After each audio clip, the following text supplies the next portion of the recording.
Mr. Transformers 96 here with another end of the year video. This time we have a fun one. This is my top 5 least favorite Marvel Legends figures of the year. I don't do too many negative tops videos for the year. However, I always do one for Marvel Legends. It's kind of fun. And I'm always able to put together a list, which is unfortunate. Marvel Legends have been getting really good though. So there have been some great Marvel Legends figures. Don't worry, it's not all negative here. I do have a video where I rank my top 8 favorite Marvel Legends figures of the year.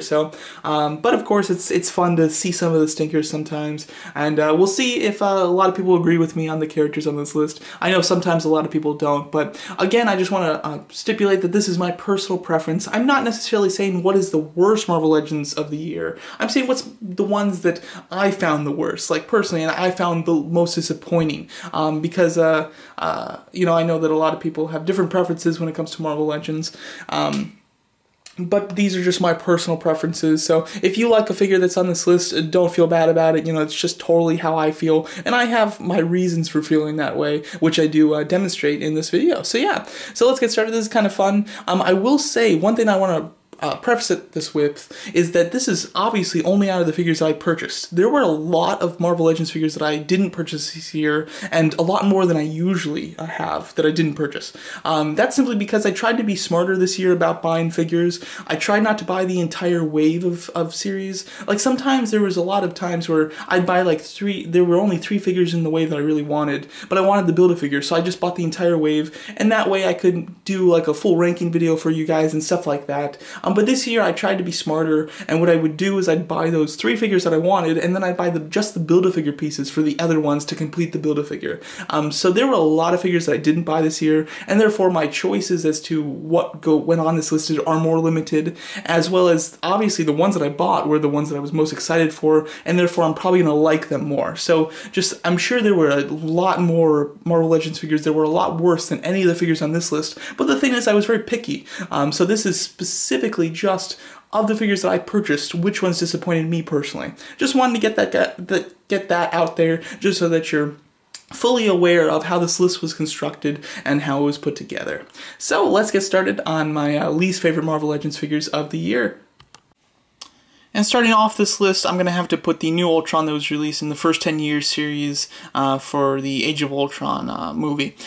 This one isn't horrible by no means. It certainly fixed the biggest issue with the original one, which was the paint. The paint was horrible on the original one. It was completely awful. That figure was my least favorite figure of the year that came out, so you can go back and watch that video if you want. But now we still have the new one. I'm still putting low, because although they fixed the paint, I still have some issues with it as far as the sculpt goes. And I dislike the fact that they fixed the paint. Like, this is the line where you're supposed to be making everything better and fixing everything. And they fixed one aspect of it, but they didn't fix all the aspects, and therefore and he came by himself, so it's like, do the paint plus give us some extra pieces. That's what they did with Thanos, and that really improved him. And Thanos didn't even need it, to be honest. But Ultron needed the extra pieces, and they didn't give it to him, and they just slapped on a new paint sculpt and called it a day. So I just find that lazy, and this isn't a horrible figure. Definitely not deserving any higher place on this list, but it certainly isn't a great figure, and therefore deserving a spot on this list.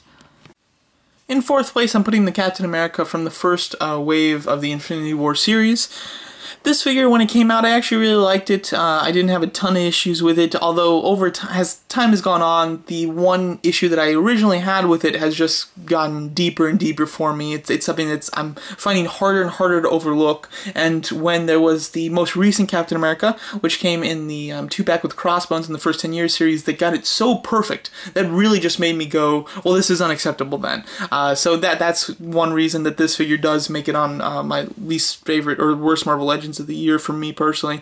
Is the face sculpt. The face sculpt's way off. It really is, and it's something that I noticed it, but it didn't bother me tremendously when I first got it, but it slowly began to really bother me. And that new Captain America that just nailed the face sculpt, like both the helmeted and unhelmeted versions are just perfect, spot on. That it's like, I mean, you did that just what, a couple months later? You couldn't have done it with this one. It's just like literally, I think that other figure came out like 2 months after this one did. So it's just kind of ridiculous, and it's therefore made this figure definitely deserving a spot on this list. And yeah, just disappointing really just for that one aspect, because the rest of the figure is pretty decent. Taking that bronze spot is Thanos, the Build-A-Figure from the same wave that Captain America came from, the first wave of the Infinity War series. This figure, sculpt-wise, is actually really good, and when I got it just like Captain America, I was less disappointed with it than I am now, and, you know, I knew that the paint was off, and that's the biggest issue with this guy, is the paint. The paint is way off. I knew it was off, but it wasn't something that tremendously bothered me. I still liked it, and the sculpting, especially in the face, was so good that I really enjoyed it.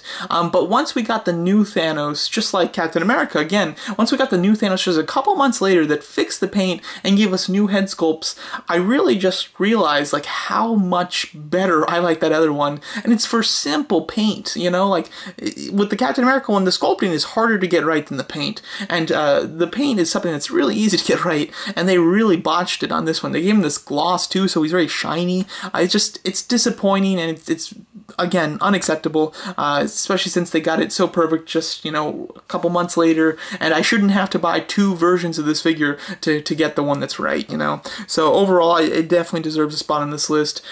Really good aspects in other places, but the paint is just so bad and such an easy fix that, that it definitely boosts this guy down. Second place goes to Hot Rod from the 3-pack of the first 10 years series of Marvel Legends figures from the Iron Man 3 series that came with Pepper Potts as well as the Mandarin. I bought that pack for the Mandarin and Pepper Potts. This was not a figure that I wanted, and it's for good reason. It's nothing good. We got this figure originally in 2015. Sorry, we got this figure originally in 2013 when Iron Man 3 came out, and it was painted as Iron Patriot. Then we got it again when Avengers 2 came out, and it was repainted as War Machine. And then we got it again when Civil War came out, when it was repainted as Disco from Iron Man 3, and now we're getting it again in 2018 when they're redoing some of the old figures and we get it as Hot Rod. It's so annoying. There are so many really cool armors in Iron Man 3 that we don't have that would require new sculpts that they didn't give us because, you know, they're just trying to cut back and save money. It's just ridiculous. I think that this pack would have been really sought after had it had a new sculpt like the Silver Centurion, Star Boost, Heartbreaker, Gamma, any of the cool new ones. I would have gone nuts for it, and I would have bought the pack for all three of the figures instead of just for the two. So this figure is just a cheap redo.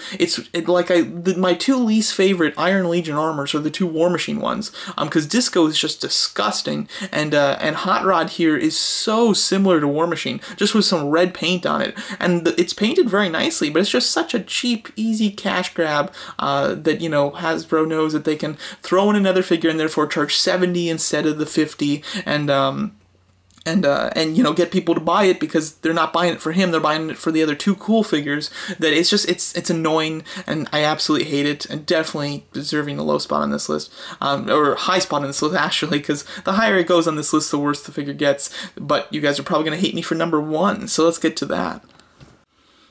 Alright, I told you were going to hate me. Yeah, my number 1 least favorite Marvel Legends figure that I purchased this year is going to be the Iron Spider-Man from the Infinity War Wave 1 series. That's funny, I just realized that 3 of the 5 figures on this list came from the same wave. That's pretty bad. But yeah, this is a figure that I believe when I did my just ranking of that wave, I put this guy last place, and I think a lot of people were really pissed, so I can only imagine the comments I'm going to get here. But to be honest, I do not like this figure. I've expressed why I don't like this figure. It's due to Hasbro's laziness and cash grabbingness, you know, again, is the fact that it comes with nothing. It's the least accessorized Spider-Man that they've ever made, and they've made a million at this point, so they've set the standard, and therefore they didn't even keep it, and the accessories are just ones that you really need, like the fact that he comes with no extra hands. He just has 2 web shooting hands, which is annoying. I don't want my Spider-Man to be standing with web shooting hands in both sides. Spider-Man figures always come with extra hands. He doesn't come with the Tom Holland Peter Parker head sculpt, which is something that they've already made, so they would literally just need to repackage it, and that would have been great because I don't have the 2-pack that originally came from, so I'd love to get that head sculpt, but no, we don't get that head sculpt. And then the biggest offense of it is the fact that he doesn't come with these spider arms. The spider arms are they're the only interesting thing about the suit. The suit does nothing else except for the arms. I don't like the suit. It's just like, it's an Iron Man styled suit that doesn't really look like it's metal, so it just looks like it's a Spider-Man suit with gold highlights on it. I'm not a fan of the design of the suit, and therefore the only thing cool about it is the arms, and he doesn't come with the arms, and Hasbro has never made a Spider-Man figure with the arms. Like, I expected them to come out in like a month with a new Spider-Man figure that had the arms, so they got everybody to buy it twice. But they have never even done that, which is just crazy. It's ridiculous that this figure doesn't come with the Spider-Man arms, and if he wasn't going to come with the Spider-Man arms, you better believe I want something else, because this is such a plain, small figure. The sculpting in it is good, I'm not going to lie, the sculpting has some nice detail in it, but it's a plain figure. We just, the year before, a Spider-Man movie came out, and we got like 3-4 different of Spider-Man movie figures, and this is just another one. At this point, it needs to be new in some way. The legs make it new, and if it's not going to be new that way, it has to be at least on par with the other ones, and the lack of any extra accessories completely makes him a lot less than all the other Spider-Man figures that came out the year prior. So personally, not a fan of this one. Can't lie, I'm not a fan. So, but I know a lot of you are really big fans. I think a lot of people just really like the Iron Spider-Man, you know, character suit, and it's cool to see in the movie, and everybody's hyped for Infinity War. So I think that's why a lot of people got mad when I didn't like this figure, so I'm still expecting a lot of people to be mad. Don't worry though. Again, like I said, this is only my opinions, and I didn't buy. I was really picky this year when it came to Marvel Legends. I didn't buy many Marvel Legends figures that I didn't want. If I didn't want the figure, I bought the Build-A-Figure piece separate, and therefore my choices to like my least favorite figures were a lot more minimal this year. But nonetheless, I definitely think that Iron Spider-Man is my least favorite figure of the year from Marvel Legends. Alright, so there's my list of the worst Marvel Legends figures of the year for me personally out of the ones that I did purchase. What I just realized when I stood them all together is that they're all movie figures, which is really interesting. I'm very shocked by that, but I think it's a simple explanation as to why that's the case, is I'm more into the movie figures than I am comics, and because this year I became a lot more picky with the figures that I bought a lot of movie figures over comic figures, and therefore, like the Spider-Man, if that was just an Iron Spider-Man comic figure, I probably would have passed on it, but I didn't because it was a movie one and I wanted that, and the Hot Rod, you know, came in a movie pack and things like that. So I think that's why a lot of the figures this year that I didn't like were movie ones. However, I will say that the average amount, like the percentage of movie versus comic figures that they usually do, definitely went up this year. There was a lot more movie figures than usual for Marvel Legends, so that could have also contributed as well. But again, like I said, these are my choices. These are my personal preferences. There's a lot that I like about Captain America, Thanos, and Ultron, but there's like one major issue that I have with all three of them, and it's a big enough issue that it really made me dislike them compared to the other figures I bought this year. So that's why they're on this list. Hot Rod, I don't want. It's a cheap grab, and I'm not a fan of it. And then Spider-Man is just, it pisses me off to the fact that he's not very good. Like it's so easy to make that one good, and it's so no-brainer and just such a cheapskate move for Hasbro that it angers me. Like I don't get angry about this stuff very much. The Spider-Man figure makes me angry. But yeah, those are my choices. I know a lot of you are going to disagree with me on at least the Spider-Man choice, but I'd love to hear what you guys think of my choices. I'd also I'd love to hear what your guys' choices are and what you thought were the worst figures that you purchased from Marvel Legends this year. And again, thanks so much for watching.